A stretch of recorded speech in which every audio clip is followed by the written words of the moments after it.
Good evening, I'm Dennis Ward. Welcome to APTN National News.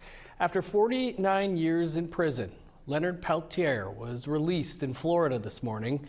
Peltier, of course, is a well-known American Indian Movement member who was behind bars for killing 2 FBI agents. For years, some said he was falsely accused. Here's T.R. Wheatley with details about his release. We are not going to give up. We're going to win. We've been winning. We're going to continue to win.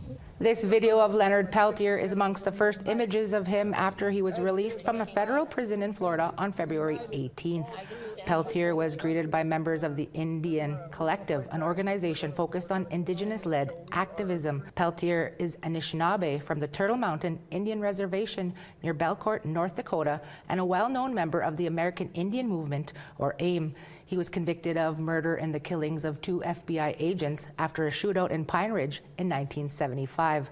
A shootout that saw Peltier flee to Canada, where he was eventually arrested by RCMP at Small Boys Camp in Alberta and then extradited to the U.S. by what many observers say was false evidence. AIM, of course, came to prominence in the 1970s, mainly for the armed takeover of Wounded Knee on the Pine Ridge Reservation.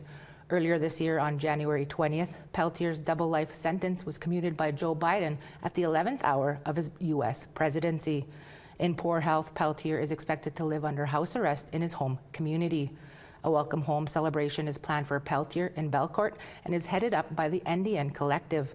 For over the past 4 decades, the collective heavily pursued a campaign to free Peltier. While he hasn't been exonerated, the collective says having him at home to serve the rest of his time is still a major feat. In a media release, the collective said Peltier's release is, quote, a symbol of our collective power and inherent freedom, unquote. We're going to continue until we are a free nation. I gave 50 years for that. APTN will head over the border for that homecoming and should have more on this from North Dakota in the coming days. T.R. Wheatley, APTN National News, Winnipeg. To Manitoba now, where some community members from the Pinaymootang First Nation are questioning the RCMP's response to a house fire where human remains were discovered. The fire broke out on the evening of Friday, February 7th, but the remains were not found until Sunday, February 9th. Sierra Bettens has more. Manitoba RCMP confirmed that it was 2 local officials on site on Sunday who entered onto the debris and located the partial remains. In a Tuesday email sent to APTN, RCMP spokesperson Paul Manegra said the fire department conducted a search on Saturday and did not find remains. Manegra added that this type of search is not done by RCMP personnel. The fire has been deemed suspicious, and RCMP are investigating. Less than 2 weeks before the fatal fire, and on January 31st, 50-year-old April Woodhouse was found outside a residence in Pinaymootang in medical distress. She later died in hospital, and an autopsy has determined her death was not due to exposure or physical injuries. Woodhouse's death is still under investigation. On Saturday, the Southern Chiefs organization issued a press release calling for improved policing in Pinaymootang. Pinaymootang Chief Curvis Anderson stated, quote, "It is clear there is an obvious need to explore all avenues of increased policing and the overall safety for my people. I call on all levels of government to work with us to find a solution for this incredibly difficult time for our nation. Lives depend on it." Sierra Bettens, APTN National News, Winnipeg. The chief of a First Nation in Manitoba was assaulted last week. According to the Manitoba First Nation's police service, 2 separate assaults occurred on the Birdtail Sioux First Nation. One of those victims was Birdtail Sioux Chief Lindsey Bunn Jr. He was taken to hospital following the assault. In a post on social media, the band manager says a band council resolution will be upcoming that states there is zero tolerance for gang members in the community and specifically mentions that it will call out the crazy Indian Brotherhood. The Manitoba First Nations Police Service has not released any information on the incident since Friday. 1 man has died and 3 men have been arrested following a homicide investigation in Barons River First Nation, located about 360 kilometers north of Winnipeg. Last Thursday at around 4 p.m., Barons River RCMP received a report of an assault. The victim was taken to the local nursing station. Police say a 45-year-old man was suffering from serious life-threatening injuries, and he was later pronounced deceased. RCMP say 3 suspects then fled the community and were later arrested in the Bloodvein First Nation. The suspects were 31-year-old Michael Oliver Franklin, 22-year-old Thomas Brighton Goosehead. Both have been charged with second-degree murder. 43-year-old Russell Lee Franklin was also charged with accessory to murder after the fact. CBC News has identified the victim as 45-year-old Leslie Mason, a father of 14 children who loved to hunt and play hockey. Michael Franklin, one of the people arrested, had a large following on Facebook and TikTok and had more than 90,000 followers. Anyone with information is asked to contact RCMP or Crime Stoppers. Major Crimes continues their investigation. It's been 2 weeks since the bodies of 4 people were found in a home following a quadruple homicide in Carry the Kettle, Nakota Nation. And Saskatchewan RCMP have still not made any official arrests in relation to that investigation. Pinaymootang has more. In a Tuesday social media post, Carry the Kettle Chief Scott Ashapi said there have still been no arrests made and thanked all those who have come forward with tips to investigators. Chief Ashapi says band members are operating a 24-hour security patrol documenting all traffic coming into CTK, and that security measure will continue until Sunday night. On February 4th at around 11 a.m., the File Hills Police found the bodies of 2 women and 2 men in a home located in the north side of CTK. They have been identified as 34-year-old Tracy Hatomini from CTK, 47-year-old Shauna Fay from Indian Head, 51-year-old Terry Jack from CTK, and 44-year-old Sheldon Cusance of Zakamea Nishnabek. Saskatchewan RCMP says the 4 victims were injured by a firearm but did not release the cause of death. They say the home may have been targeted, and RCMP added by saying they do not have information that the homeowner was involved. 4 hours after the bodies were found on February 4th, a man pointed a gun at people in Zakamea Nishnabek, about 40 minutes from CTK. The neighboring Cowessess and Ochapowace First Nation said the RCMP were on the lookout for 29-year-old Keegan Panapakisik, along with another female suspect believed to be involved in that firearm incident. By early Wednesday morning, Regina police located Panapakisik and arrested him along with 2 other unnamed suspects. Panapakisik was charged with pointing a firearm and possessing a firearm while prohibited in connection with the incident at Zakamea and is awaiting his next court appearance. At the time of his arrest, RCMP said it's still not known if the CTK and Zakamea incidents are connected. This week, there is still an increased police presence in CTK as investigators continue to speak with residents in hopes of finding new leads. In a statement, CTK Chief Scott Ashapi asked for people to not spread misinformation, adding, "It has been a very hard 15 days from the tragedy, with many of our nation members scared to leave their homes and having a hard time sleeping at night due to safety concerns. If you have information, please come forward. The families deserve justice for their loved ones." Still in Saskatchewan, 3 stabbings occurred on the Big River First Nation over the weekend, and Saskatchewan RCMP are now asking for the public's help to locate the suspect. RCMP are searching for 29-year-old Ryan LaChance after 3 separate stabbings that involved 2 men and 1 woman on Saturday, February 15th.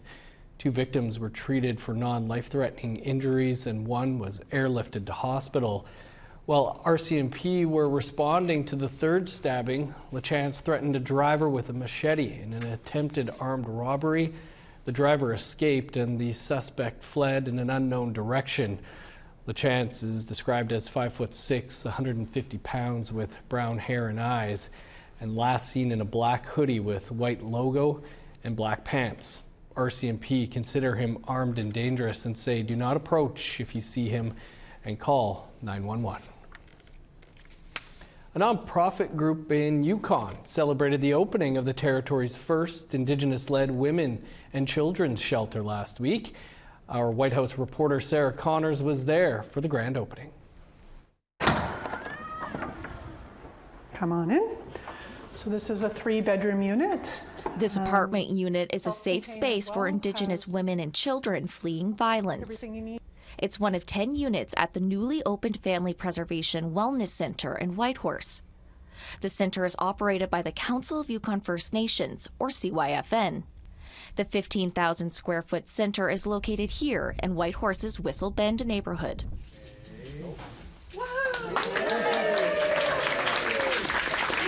During the building's opening ceremony on Friday, people there spoke about the ongoing issue of family violence.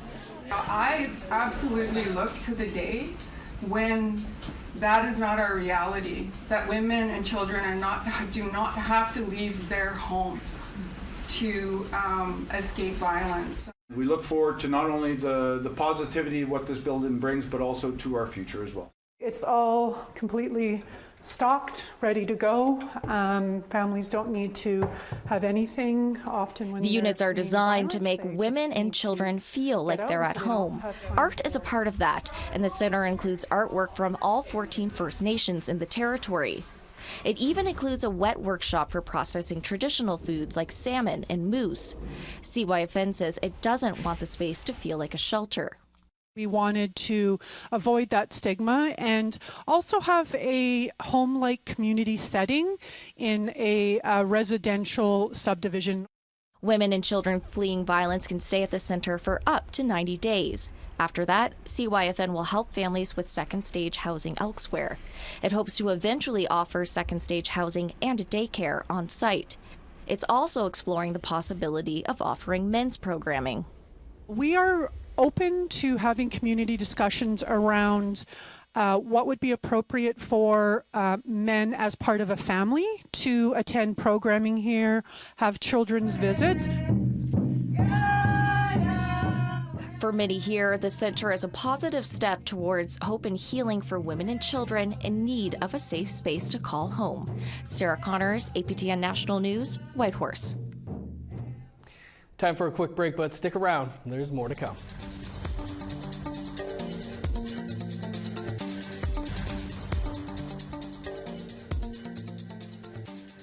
Welcome back. A journalism course is being offered to Indigenous students in Kanesatake Mohawk territory. As Savannah Craig reports, not only does it teach skills for Indigenous people to get into the field, it also provides understanding about how colonialism affects Indigenous peoples. Controlling your environment. So if you got to do an interview. These students are learning how to record audio. Make sure you did record. Yes. Test 1, 2, 3. This gives them the tools to develop their own report or a podcast. It was a dream of mine to do a podcast, and I had no tools to do it. Fortunately, she came across an advertisement for this course in the Mohawk newspaper, The Eastern Door. Carol Lalonde is Dakota Sioux from Manitoba, but lives in Montreal. I grabbed the opportunity, so that's why I'm here. The course is offered in Kanesatake to Indigenous people of all ages and from all communities to learn journalism. To worry about the levels, like where they are. It's not only for students with no skills, but also for those with experience in the field. The music that moves me the most, including Hank McGregor Phillips, who never received formal training despite being hired as a radio DJ in 2011. They hired me on my voice, so I'm learning everything. I learned everything backwards, so this course really is going to help me with learning the fundamentals of what real certified radio DJs actually do. The course is more than just teaching students journalism skills. It's also about strengthening Indigenous representation in the profession of journalism, providing opportunities for journalists to understand the historical context of colonialism. Like a journalist still has to be balanced, right? And still has to tell the correct story. But when you know the background, you can tell it a different way, provide a deeper understanding. What's a good recording level?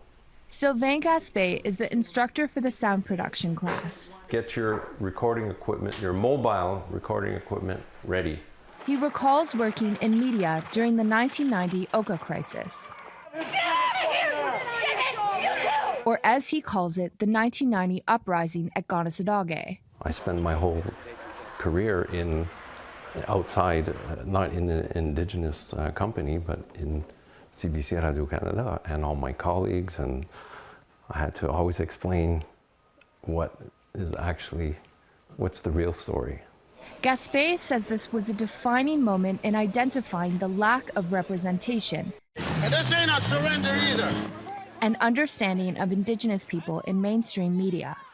When mainstream media and news outlets heard of this event happening, this tragic event, they didn't have any background of who we were, and they didn't even know we were here. So it took a lot of backtracking and research into the history. So some of the good journalists tried to do that, right? But it's always been a struggle. Here, just quiet. At the end of the course, students will do an internship at a media outlet. This could be a local Mohawk outlet or a mainstream media outlet. Developing the course didn't come without its challenges. Even though they're saying it doesn't apply to Indigenous English communities, well, it's wrong what they're doing to us. Michelle Lamouche is the manager of the Gonasadage Employment and Training Service Center. She applied for funding to make the course possible.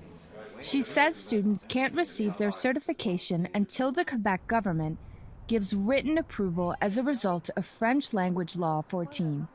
The government of Quebec say it doesn't apply to Indigenous people, but it does in a sense, because we have to have the permission or the signature of the minister to be able to be offered in English communities. So you have to ask a question that's open-ended. For Gaspé, this course is also about uplifting the community. Gonasadage was never really in any media. I remember as a young person reading the newspaper, and every time there was something about something local, I would cut it out and save it or something like that. And it was really rare, because once we were in the news, oh wow, we're in the news. You're going to create a high quality recording that meets the criteria. Savannah Craig, APTN National News, Gonasadage, Mohawk Territory. Sebastian Gaskin is set to release their first album. That story and more after the break.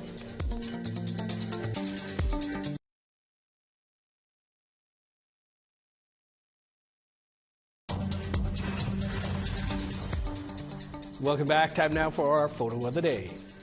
Fran Etzel wanted to wish all of our viewers a good morning from Ross River, Yukon, and she shared her amazing view. Thanks for that, Fran. You can send your photos to share@aptn.ca for the chance to be our next photo of the day. Now let's take a look at Wednesday's weather forecast. Starting on the East Coast, -1 with flurries in Halifax, cloudy and 3 below in Fredericton. -7 with snow in Kuujjuaq, 10 below in Inukjuak. -9 in Montreal, flurries and 12 below in Val-d'Or. Snow and -11 for Sault Ste. Marie and North Bay. -11 with snow in Thunder Bay, 15 below and snow in Sioux Lookout.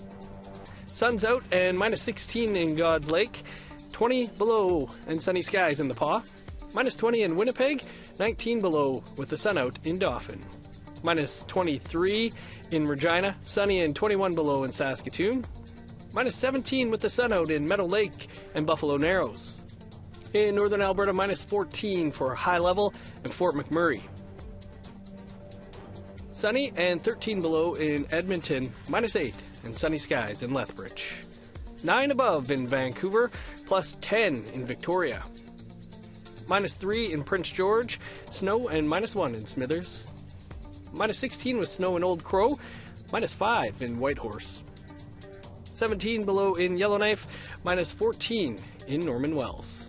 -27 with flurries in Sax Harbor, 13 below in Colville Lake. -18 in Chesterfield and Arviat. -27 in Resolute, 19 below in Joe Haven. Really looking forward to that album. That's all the time we have for your APTN National News for this Tuesday. For news anytime, you can visit our website, aptnnews.ca. I'm Dennis Ward. Marcy Miigwech, thanks for being with us. Stick around. Face to Face is next. Have a great night.